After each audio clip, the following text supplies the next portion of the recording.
আজও দেখবেন সঠিকভাবে যারা দিন প্রচার করতেছে তারাও কিন্তু মুসিবতে আছে। বাস্তব না বাস্তব? কেউ মুসিবত সাইড দেওয়ালের ভিতরে, কেউ অপবাদের মধ্যে, কেউ বিভিন্ন না কোনো বড় ধরনের রাষ্ট্রীয়ভাবে সমস্যায় পড়ে রয়েছে। বুঝবেন হের দাওয়াতটাই সবচেয়ে বেশি সঠিক, কারণ হের দাওয়াত দিতে গেলে বাধা হয় কেন?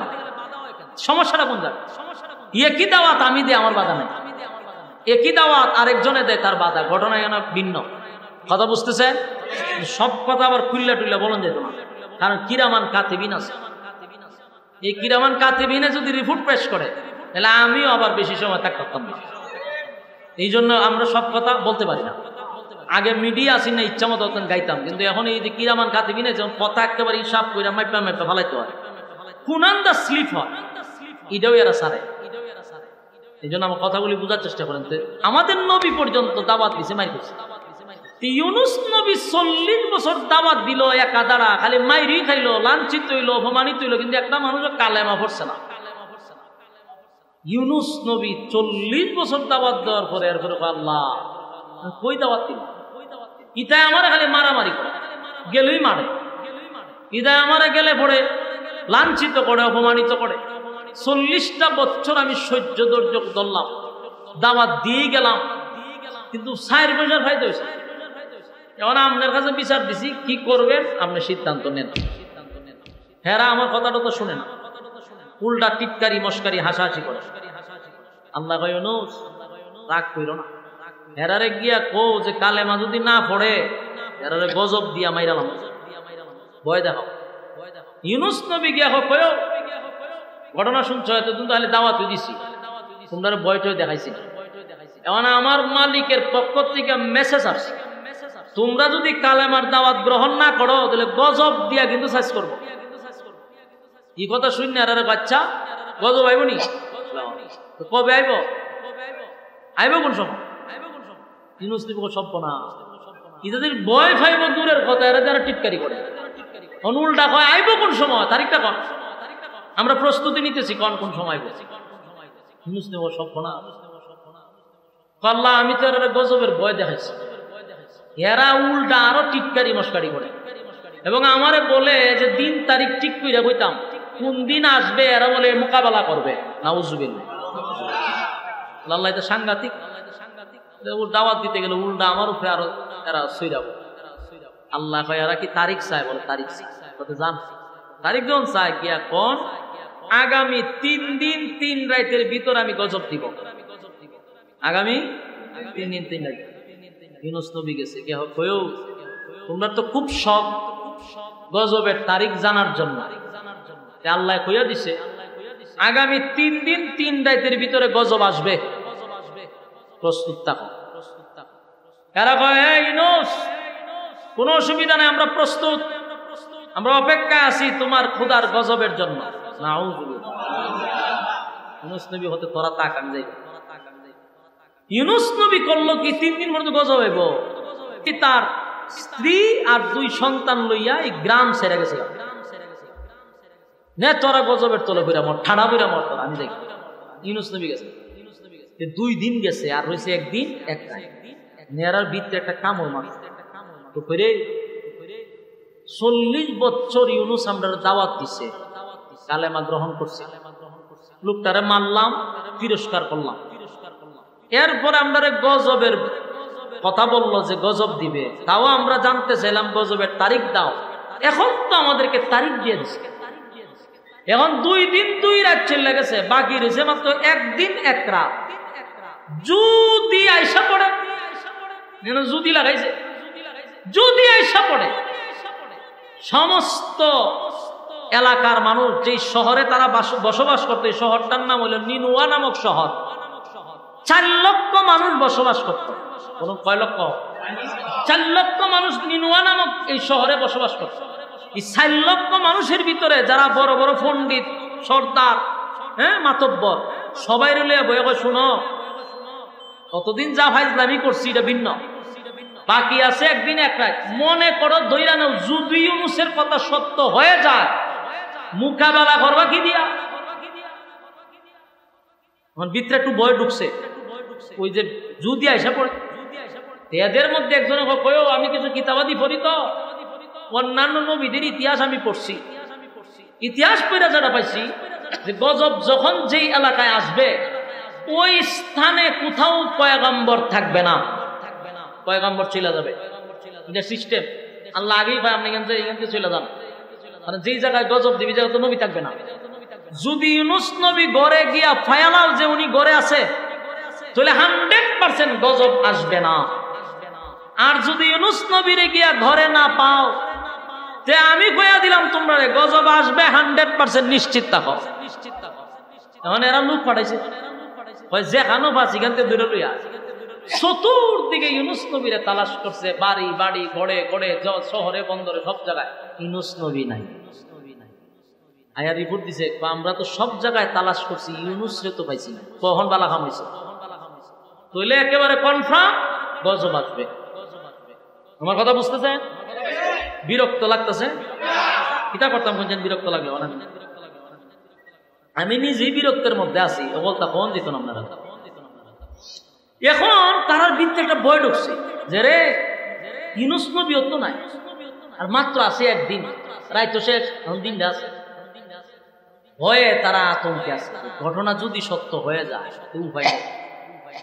যখন সময় গণায় আসছে তখন তারা আসমানের দিকে তাকায়া দেখে কালো হয়ে গেছে, আসমান কালো হয়ে গেছে, আর বিকট আওয়াজ আসতেছে, বিকট আওয়াজ। মারছিনি নাবিতে মুসা, এখন তরতরকিরা কাঁপতে দেখো, ঘটনা তো ঘটে গেছে। ইউনুস দে কইছিল গজব আইব, গজব আইসা পড়ছে, দইরা লইছে আমরা। এখন কি করতো এরা? গজব দেখতে কয় উপায় নেই, শিক্ষা শুরু করছে। এখন ফানলে লাভ হইব নি, শিক্ষা শুরু করছে। শিক্ষার দিয়ে ডাকে আর করে তাড়াতাড়ি আমরা কালেমা ফিরাল। নিনিওয়া নামক শহরের 4 লক্ষ মানুষ ছিল ইউনুস আলাইহিস সালাম। নিনিওয়া নামক শহরের 4 লক্ষ মানুষের পয়গম্বর ছিল। এই 4 লক্ষ মানুষ আকাশের রং দেখে বিকট আওয়াজ শুনে পাগল পাগল হইয়া একে অপরকে ডাকাডাকি করতে লাগলো, আর বলে হাই রে ঘটনা তো ঘটে গেছে। 40টা বছর পয়গম্বর ইউনুস আলাইহিস সালাম আমাদের দারে দারে দারে মানুষের কাছে কাছে গিয়া কালেমা দাওয়াত দিল, একত্ববাদী খোদার দাওয়াত দিল।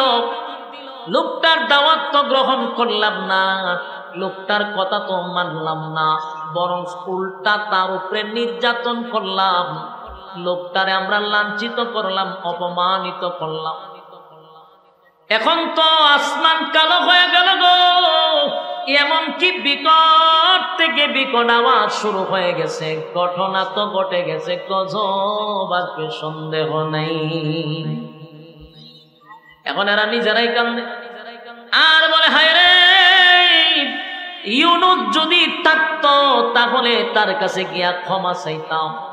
ইউনুস যদি থাকতো তার কাছে গিয়া ক্ষমা চেয়ে তার মালিকের উপরে ঈমান এনে কালেমা পড়তাম। কিন্তু এখন ইউনুস রাগ করে চলে গেছে, গজবও আমরা দেখে ফেলেছি। গজব দেখে ফেলেছি, গজব আসবে এর মধ্যে কোনো সন্দেহ নাই, কিন্তু আমাদের যদি কিছু করার থাকে আমরা করতে হবে। ঠেলার নাম বাবাজি, ঠেলা পড়ছে, এখন কয় জাগাতে কিছু। আসমান কালো হয়ে গেল, আওয়াজ যত সময় যায় তত বিকট থেকে বিকট আওয়াজ বাহির হইছে। এখন কি করা যায়? কান্না শুরু করছে। মাতব্বর যারা ছিল সবাই একত্রিত হইয়া বলে শোনো, সময় খুব কম, গজব যদি আসে সবাই একসাথে ধ্বংস হবে। ইউনুস নাই, কিন্তু আমাদের কিছু করার দেখলাম না, করি। নিনওয়া নামক শহরের মানুষগুলি সবাই যার যার ঘর থেকে বাহির হইয়া খোলা আকাশের নিচে এসে তারা নিজেরাই কাপড় খুলে, গর্তরের কাপড় খুলে চাটাই দিয়া তারা মরি দিয়া বসে বসে বৈশাখ সেজদায় পড়িয়া নিজের থেকেই তারা কালেমা পড়তে লাগলো আর বলতে লাগলো, মালিক অন্যায় করে ফেলেছি, অপরাধ করছি মালিক,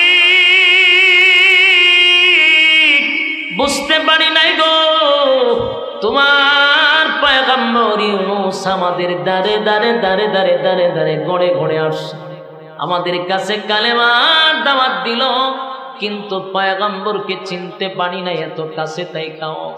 আফসোস আফসোস আফসোস, কান্না শুরু করছে, সেজদায় পড়িয়া কান্না শুরু করে দিল, সেজদায় পড়িয়া কান্না শুরু করছে, আর বলে মালিক রে, গজব তো আমরা দেখা বানাইছি, আল্লাহ বুঝতে পারি নাই, অপরাধ করে ফেলেছি, অন্যায় করে ফেলেছি, আল্লাহ আপনার দরবারে ক্ষমা চাই। ইউনূস থাকলে ইউনূসের পায়ে ধরে মাপ চাইতাম, ইউনূস থাকলে ইউনূসের হাতে ধরে কালেমা পড়ে ঈমান আনতাম।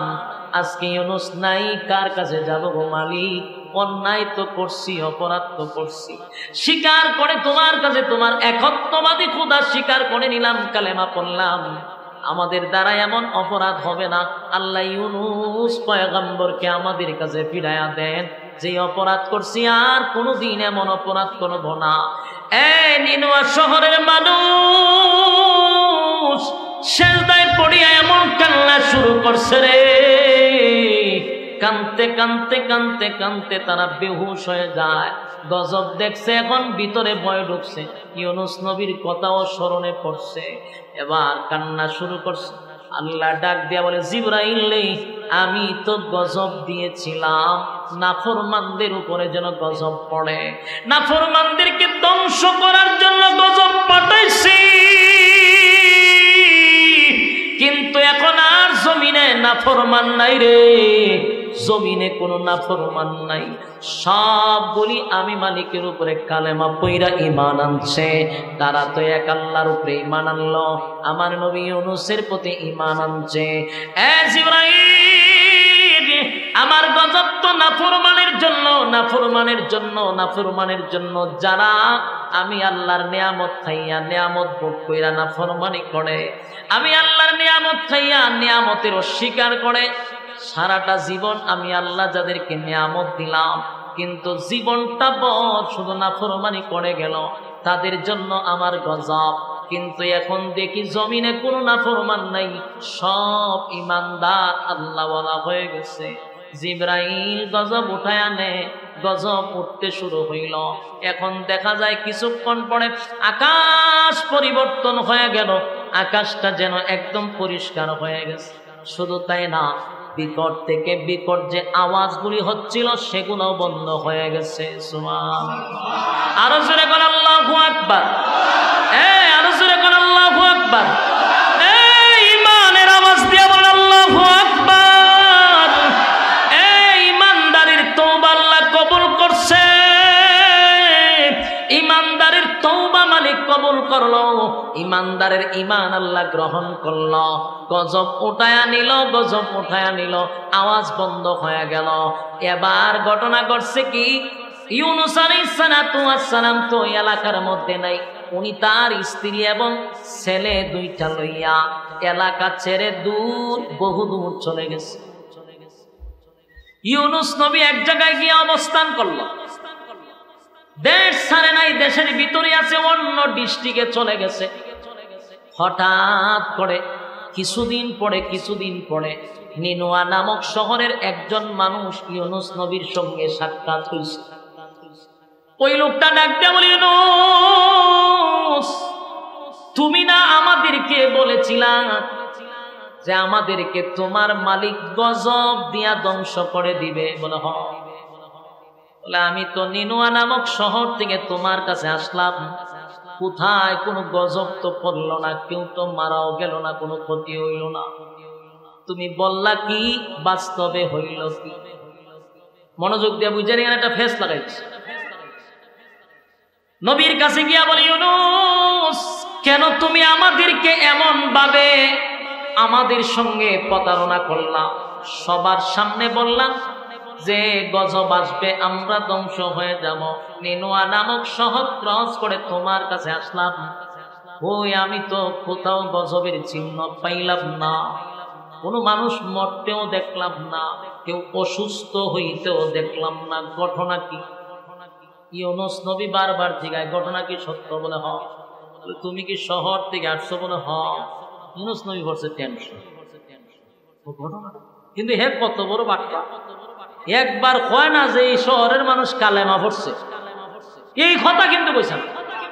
এই কথা কইলে তো ইউনূস নবী বুঝতো, কিন্তু হ্যাঁ কইছে আমি শহর থেকে আইছি, কই একটা মানুষ মরল না, অসুস্থ হইল না, ধ্বংস হইল। ইউনূস নবী পড়ছে মহা টেনশন। কইডি কিতাব আল্লাহ না আমার সাথে ওয়াদা করল, আমার দিয়ে আল্লাহ কইলে আর আগে কইবার লেগেছে গজব দিয়া ধ্বংস করে দিবে। তা আমি গানাইলাম গজব দিল না, এটা কোন তাল বাহানা? ইউনূস নবী পড়ছে মহা মুশকিল।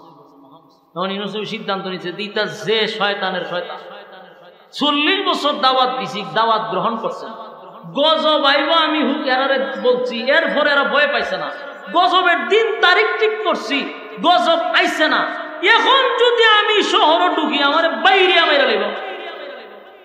কথা মানে আস্থা রাখবো নি?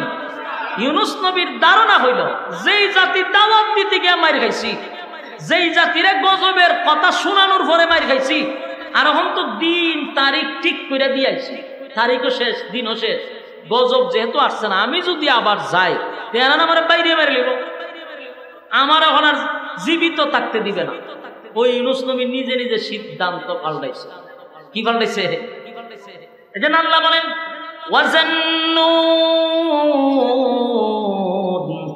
মাছওয়ালার ঘটনা বলতেছি, তোমরা তা মনোযোগ দিয়া শোনো, মনোযোগ দিয়ে আপনারাও শোনেন। এখনো কিন্তু মাছওয়ালার ঘটনা পরিপূর্ণভাবে আসি নাই, মনোযোগ দিয়া শোনেন।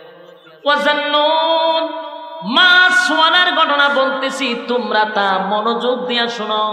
ইউনূস নবী মনে মনে মনে মনে মনে মনে সিদ্ধান্ত নিছে, এই দেশেই আমি থাকব না। এটা কি আল্লাহর সিদ্ধান্ত না ইউনূস নবীর সিদ্ধান্ত? নিজে নিজে সিদ্ধান্ত নিছে, হয় আমি আর দেশেই থাকতাম না, আমি দেশ ছেড়ে বিদেশে চলে যাব। যেই জাতি গজব তারিখ ঠিক করার পর গজব করছে না, এটি যদি আমি যাই বাইরে মেরে লেব মানে, সুতরাং এদের কাছে না গিয়া আমি দেশ ছেড়ে দেব। এই যে সিদ্ধান্তটা নিছি, এটা কিন্তু আল্লাহর পক্ষ থেকে না, ব্যক্তিগত। ব্যক্তিগত সিদ্ধান্ত নেওয়ার কারণে আল্লাহর কাছে এটা পছন্দ হয় নাই। উনি কোনো গুনাহ করে নাই, কিন্তু আল্লাহর কাছে এটা পছন্দ হয়েছে। গুনাহ এক জিনিস আর পছন্দ অপছন্দ আরেক জিনিস, শেষ লাগায় না। পয়গম্বর সিদ্ধান্ত নেওয়ার কারণে আল্লাহ এই ব্যাপারটা পছন্দ করছে, কারণ উনি তো পয়গম্বর, ওনার উচিত ছিল ওহী আসা পর্যন্ত উনি ধৈর্য ধারণ করা। অবশ্যই আল্লাহ জিবরাইল পাঠাই, ওনার কাছে ওহী আসবে, আল্লাহ যে সিদ্ধান্ত নেয় এটার উপরে উনি অটল থাকার কথা। কিন্তু ব্যক্তিগত সিদ্ধান্ত নিছে দেশ ছেড়ে বিদেশ যাবো, যেই কইছে দেশ ছেড়ে বিদেশ যাবো, সিদ্ধান্ত যেমন উনি রেডি হয়েছে। উনার স্ত্রী এবং 2 সন্তান লইয়া উনি দেশ ছেড়ে বিদেশে যাবে। উনি মনে করছে আমার এই সিদ্ধান্ত আল্লাহ বেজার হবে না, কিন্তু আল্লাহর যে পছন্দ না হওয়ার কারণে আল্লাহ ওনারে পাকড়াও করছে। আল্লাহ কি ছেড়ে দিছেনি? আল্লাহ ইউনূস নবীর ছাড়ছে না। যেহেতু আমার সিদ্ধান্ত ছাড়া ব্যক্তিগত সিদ্ধান্তে গেছেন, আমি আপনাকে ছেড়ে দিব না, পাকড়াও করছে আল্লাহ। যখন ওনার স্ত্রী সন্তান নিয়ে দেশ ছেড়ে বিদেশ যাবে, রাস্তার মধ্যে সর্বপ্রথম কিছু বকাটে মানুষ, কিছু চরিত্র খারাপ লোক, এদের একজন লিডার, এই লোক কিছু লোক রাখছে রাস্তার মুড়ে মুড়ে, পয়েন্টে পয়েন্টে, যে সুন্দরী রূপসী কোনো মাইয়া ফান গেলে এদের দইরা আমার কাছে নিয়ে আইবি। এদের সুজা বাংলা হয় লুচ্চা, আপনারা কমিল্লা কিতা করেন মাথা না। বড় সুন্দর বউ আছে, এরপরে চোখ জাগাত থাকে না, উল্টা পাল্টা সাইরম লোক আসেনি। তুই রম একটা লুচ্ছা, এর ঘরে বউ আছে, কিন্তু হে সুন্দর মায়া ভান দেখলে রাস্তার থেকে জোর করে উড়ে লুয়ে পড়ে। এরকম এক লোক রাস্তার মধ্যে দাঁড়া। ইউনূস নবী তার সন্তান এবং বাচ্চা নিয়ে যখন রাস্তা দিয়ে যাইতেছে, এই বখাটের লোকগুলা ইউনূস নবীকে আটকাইছে রাস্তা। এই মহিলাকে আমাদের হাতে দিয়া দেয়। চিন্তা করে এখন পয়গম্বরের স্ত্রী, হেরা ভেরা তো বলে তুলে দিত। ইউনূস নবী কয়টা কখনো সম্ভব না, আমি আল্লাহর পয়গম্বর, আমার স্ত্রী হয়, স্ত্রী মেরি বুঝি না, তোমার ছেড়ে দিছি, তোমার সন্তান ছেড়ে দিছি, কিন্তু এই মাইয়া লয়ে যাওয়া, বউ লয়ে যাওয়া দিত, স্ত্রীরা আটকাই দিছে। কিন্তু ইউনূস নবীর স্ত্রী ডাক দিয়া বললেন, যে প্রাণের স্বামী, আপনার যে গন্তব্য আপনি রওনা দিয়েছেন চলে যান, আমার নিয়ে আপনি টেনশন করেন, আমার হেফাজতের দায়িত্ব আল্লাহ। উনি উনার স্বামীরে সান্ত্বনা দিতেছে যে আপনি আমার লাগে উনি চিন্তা করেন, আমার হেফাজত আল্লাহ স্বয়ং করবে, এটা আমার বিশ্বাস, আমার একটাই। ইউনূস নবী চিন্তা করলো সময় নষ্ট করে লাভ, আমার বিবি যেহেতু কইতাছে তার হেফাজত আল্লাহ করবে, আল্লাহ তো হেফাজত করবে, আমার ওই বিশ্বাস আছে, আমি যাই। উনি উনার দুই ছেলেরে নিয়ে রওনা দিছে। খুব খেয়াল করবেন, পাকড়াও করছিনি, ধরছিনি আল্লাহ, শুরু হয়েছে খালি ওয়াজান্নুন, মাসওয়ালার ঘটনা বলতেছি, তোমরা তা মনোযোগ দিয়ে শোনো। মাসওয়ালাকে আমার মালিক পাকড়াও করছে গো। মালিক কিন্তু ইউনূস নবীরে ধরছে, সর্বপ্রথম বিবিরে আটকায়া দিল বকাটে লোকগুলা। বিবিরে লইয়া উনি কিন্তু যেতে পারে নাই, স্ত্রীরে রাইকা দুইটা সন্তানকে লইয়া রওনা দিছে, দেশ ছাইরা বিদেশে চলে যাবে। যেই মাত্র দেশ ছাড়তে গেলে সামনে একটা নদী আছে, নদী ক্রস করে না যাইতে, এখন নদী পার হইয়া উনি যাইব জাহাজে উঠতে, ছোট্ট একটা নদী সামনে। যেই বাচ্চারে কুলে লইয়া আরেক বাচ্চারে ফারে রাখতে গেছে ওই পারে যাইতে, এক মাস হইয়া এই বাচ্চাটারে টান দেয়া লয়ে গেছে। কুলের বাচ্চারে কি করছে, মাসে নিয়ে গেছে, ছেলে না রয়েছে কয়জন, ধরছিনি আল্লাহ। আপনারা মনে খুব বিরক্ত লাগতেছে না, আমি বুঝতেছি ছেড়ে দিতেছে আমি বেশি সময়, যেখানে ওয়াজ করে আমারও ভাল লাগে না আপনারও ভাল লাগে না থেকে নইব, আপনারা লক্ষণে বোঝা যায় আপনারা খুব বিরক্ত। আওয়াজও না জানি তুলি যে আপনারা যদি সারা শব্দ নাই ঘটনা কি বিরক্ত লাগলে আমার কই, মনোযোগ দিয়ে শুনেন। এখন ইউনূস নবীর প্রথম স্ত্রীকে বকাটে আটকাই দিছে, কুলের সন্তানটাকে মাসে নিয়ে গেছে, ধরছেনি আল্লাহ, পাকড়াও করছেনি। ওয়াজান্নুন, মাসওয়ালার ঘটনা বর্ণনা করতেছি, তোমরা তা মনোযোগ দিয়া শোনো। আমি মাসওয়ালারে ধরছি, মাসওয়ালারে পাকড়াও করছি। এবার ইউনূস নবী গেলেন বড় ছেলেটারে নিয়ে নদী পার হবে, তাকায়া দেখে বড় ছেলেটারে বাগে নিয়ে দৌড় শুরু করছে। কথা কি বুঝতেছেন? বড় ছেলেটারে কিসে নিছে? বাগেলে দৌড় মারছে। হায় হায় হায়, চতুর্দিক দিয়ে বিপদ আর বিপদ, ধরছে তো মালিক পাকড়াও করছে, দৌড়ালিছে। ইউনূস আলাইহিস সালাম মনে করছিল ওনাকে ওনার মালিক পাকড়াও করবে না, কিন্তু ব্যক্তিগত সিদ্ধান্ত নেওয়ার কারণে আমার মালিক কিন্তু ওনার উপরে বিষয়টা এত সহজে নেয় নাই, আল্লাহর পছন্দ হয় নাই, তাই আল্লাহ পাকড়াও করছে। স্ত্রীকে বগাড়ে নিয়ে গেল, ছোট সন্তানটাকে মাসে নিয়ে গেল, আর বড় ছেলেটারে নিয়ে গেল বাগে। এবার নিঃস্ব হইয়া একেবারে আর কেউ নাই, সন্তান নাই, স্ত্রী নাই, কেউ নাই, একা হয়ে গেছে।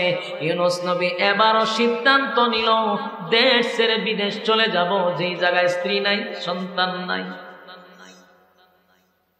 কওমের মানুষগুলো আমার কালেমাও পড়ে না, মনের মধ্যে ব্যথা লইয়া নদীটা পার হইয়া যখন যাত্রীবাহী জাহাজে উঠছে, ওইটা উনি একটা জায়গায় নীরবে বসে রয়েছে। যাত্রীবাহী জাহাজ সাগর পাড়ি দিয়া তারপরে গন্তব্যে যাবে। মাছ নদীতে যাওয়ার পরেই এখন আর জাহাজ সামনে যায় না, শুধু জায়গায় ঘুরে। পাকড়াও কি শেষ না আরো রয়েছে? কথা দিয়ে কন্যা পাকড়াও কিন্তু শেষ হয়েছে না, ধরছে এখনো মাছওয়ালার ঘটনা শুরু হয়েছে খালি মাত্র। ওয়াজান্নুন, মাছওয়ালার ঘটনা বর্ণনা করতেছি, তোমরা তা শোনো। মাছওয়ালায় কিন্তু জাহাজে উঠছে, দেশ ছেড়ে বিদেশে যাইব। এখনো পাকড়াও শেষ হয় নাই, মালিক কিন্তু এখনো ধরার বাকি রয়েছে। জাহাজ এখন পানির মধ্যে জায়গায় ঘুরে, জায়গায়। এখন যাত্রীবাহী জাহাজে যত মানুষ আছে, এরা ঘটনা কি তো ঘটনা কি? প্রতিদিন আমরা যাই, প্রতি সপ্তাহে একবার যাই, এরকম তিলিস্মিতে তো দেখছি, এরকম নাটক তো দেখলাম না যে জায়গা তুই ঘুরে, ঘটনা কি? লক্ষণ খুব খারাপ, লক্ষণ খুব খারাপ। লক্ষণ খারাপ কিতা বলে? লক্ষণ খুব খারাপ, নিশ্চয়ই কেন কোনো পাপিষ্ট লোক আছে। লক্ষণ তো খারাপ দেখতে, জায়গা ঘুরে গেলে একজনে কয়েও জায়গা ঘুরে, তার কারণ হইল যাত্রী বেশি উঠে গেছে, যাত্রী কমাই তুইব। তখন মায়ের সাগর যদি কেউ কয় যাত্রী কমাই তুইব, চিন্তা করেন চান প্রত্যেকটা যাত্রীর ভিতরের অবস্থা কি তুইব বলে কইটি কি থাকো মায়ের সাগরে যাত্রী কমাইব মানে কিন্তু পানি ছড়ানি ছাড়া কি উপায় কথা কই ও যাত্রী কমাই তুইব। ওই যাত্রী কিছু কমাইলে অটোমেটিকলি বুড়া বন্ধ হয়ে যাবো। যাত্রী খারে কমাইতে একজনে উঠেন আপনারা ফেলাই দিয়ে ভাই মেয়ে ভাই দামি বেছে নাকি মগের মূল্য নাই, তুমি যাত্রী আমিও যাত্রী, তুমি টাকা দিয়ে উঠছো আমিও আমি ভর্তি করতে রাজি না। তখন কেউ কি রাজি হইব, কেউ রাজি হয়। তখন সবাই বইয়া কব নয় এটা কইরা লাভ নাই, যে আমরা তো একটা অবস্থানে যাইতে হইব। তখন কেউই তো আর এই জাহাজ থেকে নিচে পড়তে চায় না। তখন কি করতাম, লটারি মারো, লটারিতে যার নাম উঠবে হে যদি না লাগতেছে জোর করে বলাই তোর লাগবে। আর যে পর্ব সে সিদ্ধান্ত নিয়ে নেবে যেটা তোমার কপালের দোষ, তোমার ভাগ্যে আসি তুমি সাগরে ফরতা, এটা তোমার ভাগ্যের ব্যাপার, তুমি ভাগ্যের উপরে ছেড়ে দাও। লটারির যার নাম উঠবো সে নিজে নিজে সিদ্ধান্ত নেবে যেটা আমার ভাগ্য, খিতা করবো আমার কপালের দোষ, কপালের দোষ, নসিবের দোষ, আমার এখন সাগরে জাপ দিতেই। সবাই কহ এটা কথা ঠিক, মরলে এক দুইজন মরুক কিন্তু পুরা জাহাজের যাত্রী মরে লাভ আসেনি, মরলে দুই একজন মরুক। লটারির যার নাম উঠে ফেলাই দাও, এরপরে যদি জাহাজ চলে অসুবিধা নাই। সবাই আবার এই সিদ্ধান্ত একমত এসে সবাই ইয়ানপসি পড়তো যে খান নাম উঠে হেউ কিসে, সবাই বইয়া লটারির টান দিচ্ছে। লটারির টান দেওয়া মাত্র সর্বপ্রথম যার নাম দৌড়ছে উনি ইউনুস পয়গম্বর। আল্লাহ সাইরা দিছে না দৌড়ছে, পাকড়াও খালি শুরু হয়েছে, কোন সাইরা দিছিনি না দৌড়ছে খালি। একজন আল্লাহ বলেন ওয়াজান্নুন, মাছওয়ালার ঘটনা বলতেছি তোমরা তা শোনো। ইয যাহাবা মুগাদিবান ফাযান্না আন লান নাকদিরা আলাইহি ফানাদা ফিজ যুলুমাত। আল্লাহ কয় মাছওয়ালার ঘটনা খালি শুরু হইছে। বলুন মাছওয়ালার ঘটনা কি হইছে? খালি শুরু হইছে। এখন তো নাম উঠছে কার? ইউনুস নবীর নাম উঠছে। এখন ইউনুস নবীর নাম উঠছে, ইউনুস কাটাও, কারণ এতক্ষণ সবার নামের লিস্টি নিয়ে তো লটারি দিছে। ইউনুসকে ছায়া দেখে ইউনুস নবী আতিল আমি কোন হেরা সবাই ছায়া দেখে এমন সুন্দর চেহারা, চেহারা দেখতে জাহাজের সমস্ত যাত্রীরা সর্বনাশ সর্বনাশ, এই লোককে যদি তোমরা সাগরে ফালাও, এখন তো সাগরের উপরে ঘুরতেছে জাহাজ, এই লোকরে ফালাইলে সাগরের পানির তলে ঘুরবো। লক্ষণ খুব খারাপ, কারণ যেই সুন্দর চেহারা, এই চেহারার লোক কোনোদিন পাপিষ্ট হতে পারে না, এই চেহারার লোক কোনোদিন পাপ করতে পারে না। এমন লোককে জাহাজ থেকে ফালাইলে ভয়ঙ্কর রূপ ধারণ করবে। সুতরাং এটা ভুলে উঠছে আরেকবার তো চিন্তা করে নবীর চেহারা তো যেই সময় যেই নবী আসতো তখন ওই জামানায় নবীর চেয়ে সুন্দর আর কেউ থাকতো না। আসেনি আপনার এলাকার সুবহানাল্লাহ, আল্লাহ আল্লাহ আপনারা সুবহানাল্লাহ কোন সময় এটাই আমি তো গায়ে পাইছি না আমার পর্যন্ত। এখন দেখেন এরা নবীর নাম ওঠার পরেও বলছে কি যে না না ভুল হয়েছে, আরেকবার দিচ্ছে লটারি তাই উঠছে আবার ইউনুস নবীর নাম। দুইবারের মাঝে কার নাম উঠছে? এরা চাই হুজুর কিতা ঘটনা কি আবার দিয়ে আপনার নামই আছে, আবারও মানছে কয়ও এটাও ভুলই আছে। এমন লোক জাহাজত, এই জাহাজ থেকে যদি আমরা সাগরে ফেলাই, আমরার সামনে আরো ভয়ঙ্কর মুসিবত অপেক্ষা করতেছে। এটাও ভুলে উঠছে আরেকবার তো আরেকবার লটারি, তিনবারের মাথা দিয়ে ইউনুস নবী নাম হয়েছে। ধরছে কে? পাকড়াও করছে। ইউনুস নবী তো বুঝে লাইছে যে ঘটনা তো রে ভিন্ন, আমার প্রতি অত দরদ দেখাইলাম না, আমার ভালাই দেখ লক্ষণ খারাপ। কিন্তু এরা ঘুরে ঘুরে না না না সর্বনাশ, এই লোকরে ফালাইলে মুসিবত আছে, আমরা কোনো পরীক্ষাত আছি। আরেকবার দিছে লটারিতে ইউনুস নবীর নাম, এইভাবে লটারি দিছে প্রায় 10 বার। কতবার? 10 বারের মাথায় যখন দেয় ইউনুস নবীর নাম হইয়াছে, তখন যাত্রীবাহী জাহাজের সমস্ত লোক একত্রিত হইয়া হুজুর মাফ করে দিন, কিতা করো মাফ করে দিন হুজুর, কিতা আমরা বহুত চেষ্টা করছি হুজুর, আপনারা বাঁচাইবার লাগে আমরা পানিতে না ফালাই পারলে বহুত চেষ্টা করছি হুজুর, আল্লাহর রাস্তায় মাফ করো। 2-3 জন ধরো হুজুর, রাত ভাও ধরো, ফালাই দো। ইউনুস নবী কয় আমি কি তোমরা কইছি যে 10 বার লটারি দিতা? আমি তো কইছি আমি মালিকের অনুমতি ছাড়া বাগরা বাইগাইছি আমি। আমার লাগে যে জাহাজ ঘুরতেছে এটা আমি জানি, তোমরা তো আমার বারে বারে স্যাক্রিফাইস করতেছো, বারে বারে কই অত সুন্দর হুজুর কইয়া কইয়া আমারে তোমরা রাখছো, আমারে ফালাই দিবে, আমি নিজেই কইছি কত হুজুর আল্লাহর রাস্তায় মাফ করেন, তোর হাত পাও ধরেছিল ইউনুস নবীর উড়ায় ফেলাইছে।